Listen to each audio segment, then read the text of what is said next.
Fall is coming, so let's make these perfect apple turnovers. So first I'm gonna be taking my apples and we're just going to start peeling them and cutting them. I have a mixture of both green and red apples today, but of course you can use whatever are your favorites. So here we have all our apples that are peeled, and now we're just going to begin dicing them. I'm just going to be cutting them in half and then half again. Make sure you get the core out with the seed. And we're just going to be dicing these up into small cubes. Now I'm just gonna take 1 tablespoon of butter and melt this over the stove. Okay, so the butter has melted in our pan, and we're gonna be taking our diced apples and adding them in. Now we're gonna be adding 1/4 a cup of brown sugar,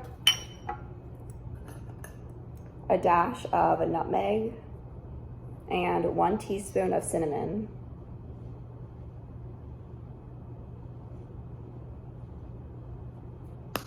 Now we're gonna let these cook over the stove until they cook down. Okay, our apples are done baking. This is what they should look like now, and they are very soft, and the kitchen smells so amazing right now. Next, we're going to be taking our puff pastry. This is from the brand Just Roll. It looks so good. Let's take it out of the package. I have lightly floured my surface, and we're just going to be rolling out our puff pastry dough. Once you rolled out your dough, I just cut them into equal rectangle pieces. So I have 8 rectangles here. Okay, and for our filling, of course we have our apples, but I'm also going to be adding this Philadelphia no-bake cheesecake. I think it's gonna add such a great flavor. So to begin, we're gonna be taking our puff pastry. I'm going to be adding just a little bit of the no-bake filling. Just a little bit in the center, not too much. And then we're just going to be taking about a tablespoon of our apple mixture. You don't want too much here. Just a little bit more. Once we filled it, we're gonna be taking our egg wash here and just lightly going around the edges of the puff pastry to help better seal it. Next, we're just going to fold it over. Take our fork, crimp around the outside.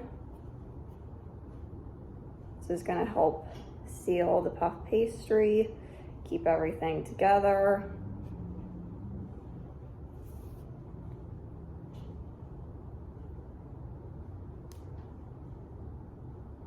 And then we're just gonna take our knife and add about 3 little slits at the top.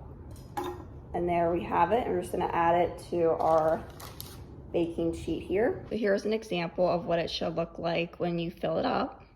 Here we have all of our apple turnovers. We're gonna put them in the oven. Follow the instructions on your puff pastry. For mine, I'm gonna bake them at 425 for about 20 to 25 minutes. It's time to make the glaze. I have about 1/2 cup of powdered sugar in my bowl here.